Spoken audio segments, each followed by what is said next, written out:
PodMoth. Do you see dead people? Not because you're a Bruce Willis superfan, but because Visits with Gma got a little weird after her funeral. Are you often up at 3 a.m. Googling the various ways in which bodies decompose? But you swear it's just harmless research. Are you the first of your friend group to go on a murder tour or rent a haunted location for the night? Then this is the podcast for you. Welcome to the Identity Podcast.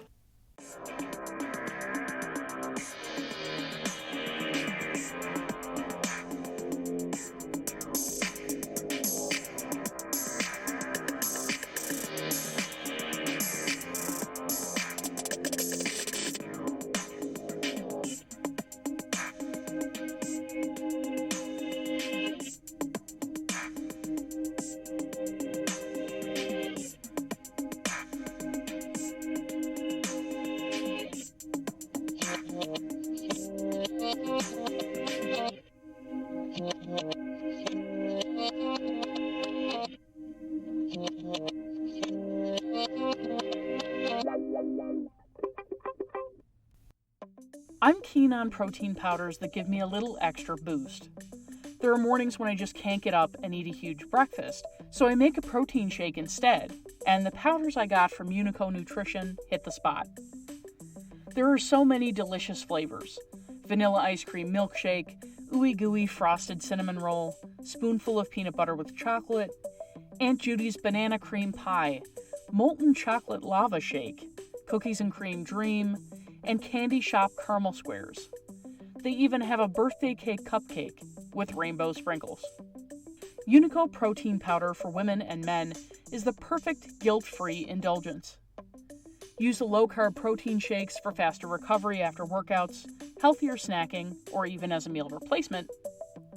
The powder itself is so fine that it blends seamlessly into milkshakes and mixes for baked goods, and Unico has a bunch of recipes on their website for delicious donuts and keto-friendly cinnamon rolls, to name a few. Unico's everyday wellness supplements help replenish essential nutrients and help you live your best life. Trim down and tone up with Unico's best-in-class supplements for weight loss, carefully formulated with 5 patented all-natural ingredients to help you achieve your healthiest physique. Right now, listeners of the Identity Podcast can save $20 on their purchase at uniconutrition.com. Just head on over to their website and use code ODDentity at checkout. That's ODDentity. Say goodbye to chalky, tasteless protein powders and supplements that fall flat, and say hello to Unico Nutrition. It's like a bunch of unicorns are having a rave in your mouth. Seriously. Hello, dear listeners, and welcome back to another Off-Week Weird from the Identity Podcast, a proud member of the PodMoth Media Network. For more awesome podcasts, head on over to podmoth.network. There's something for everyone at PodMoth.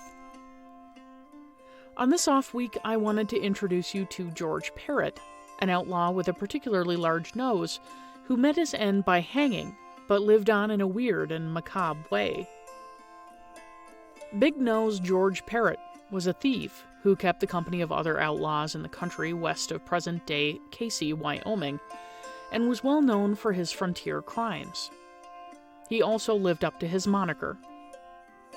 Whether he earned it because of his large nose or whether his last name was derived from the French name Parrot is unknown.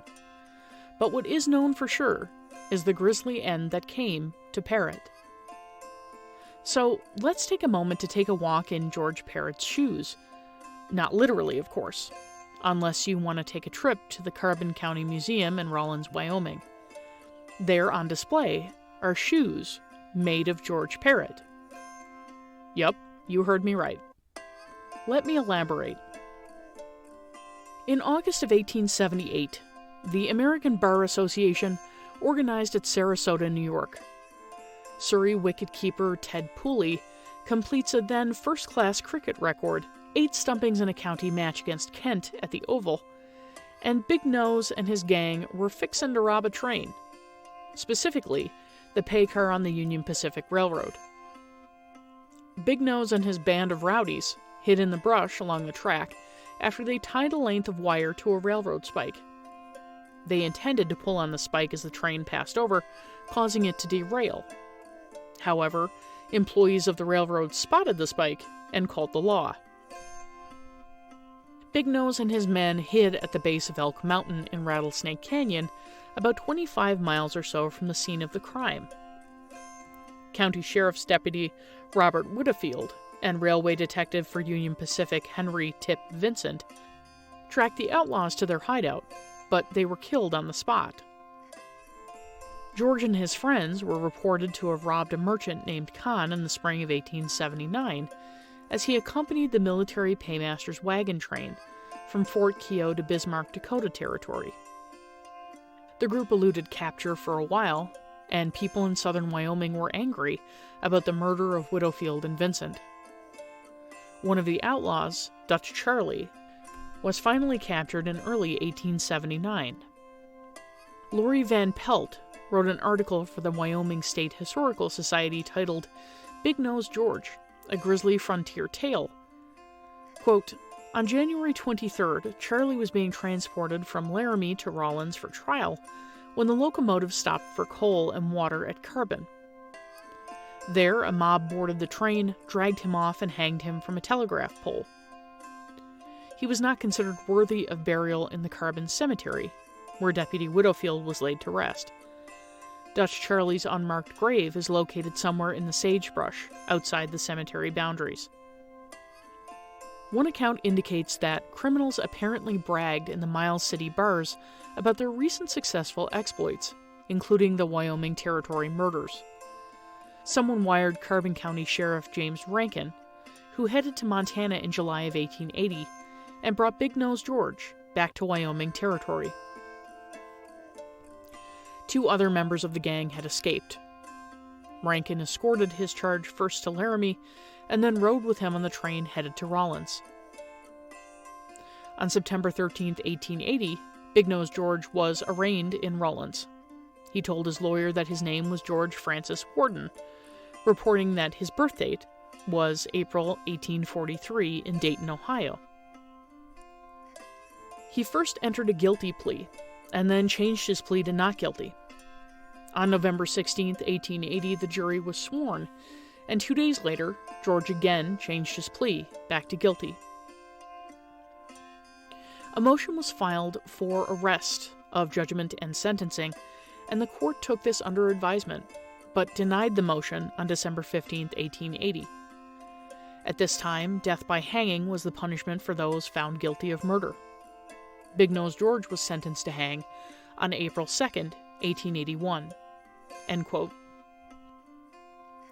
Big Nose did attempt to escape from jail 10 days prior to his execution, sawing off his leg irons with a pocket knife and hitting the jailer in the head with them.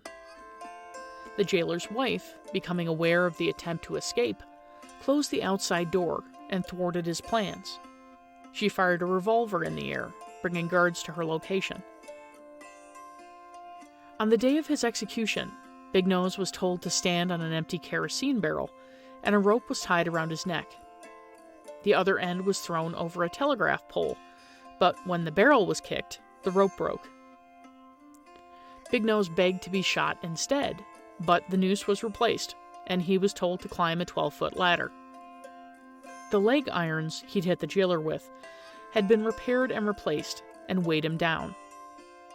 Finally, in front of a crowd of an estimated 200 people, he choked to death. The body went unclaimed, and Dr. Osborne and Dr. Thomas McGee, 2 doctors on hand to pronounce death at the hanging, claimed the body for medical study. Osborne created a death mask of Big Nose, and his skull was cut into 2 pieces. One McGee gave to Lillian Heath, who would later become Wyoming's first female doctor. McGee also laid claim to the criminal's brain for further study.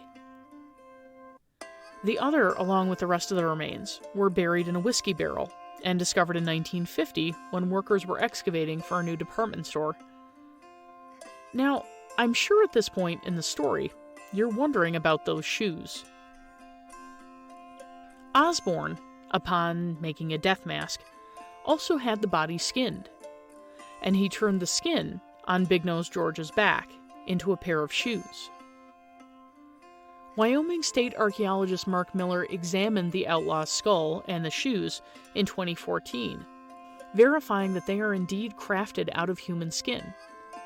And many people in the US and Canada have come forward, claiming to be relations of Big Nose George. Unfortunately, these claims can't be verified, as removing a sample from the shoes would destroy them. Oddly enough, Miller himself also has a connection. His great-grandfather, I.C. Miller, was the Carbon County Sheriff at the time of the lynching, but he just happened to be working in a different county on the night that the execution was carried out. Miller also suspects that the man who was executed didn't lie when he gave his name to authorities, leading him to wonder if the shoes are made from George Parrott's skin at all. Regardless, Osborne wore the shoes fairly regularly, and even wore them to his inauguration as governor. That's it for this week, dear listeners. Tune in next time for more tales of the creepy, weird, and paranormal. And as always, stay spooky.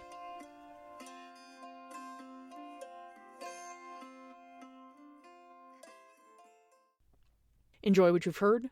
Visit buymeacoffee.com/ODDentity Pod to drop a donation into my tip jar. Thank you for your support. The ODDentity Podcast is brought to you by host Janine Mercer. It's written, produced, and edited by Janine Mercer unless otherwise stated, and the music is created using GarageBand. The podcast is available on Twitter and Instagram at ODDentityPod, and on Facebook as The ODDentity Podcast. If you'd like a transcript of this episode, one will be available at theidentitypodcast.wordpress.com. Sincerest thanks to all who have promoted the podcast to their family, friends, and coworkers. Every little bit helps.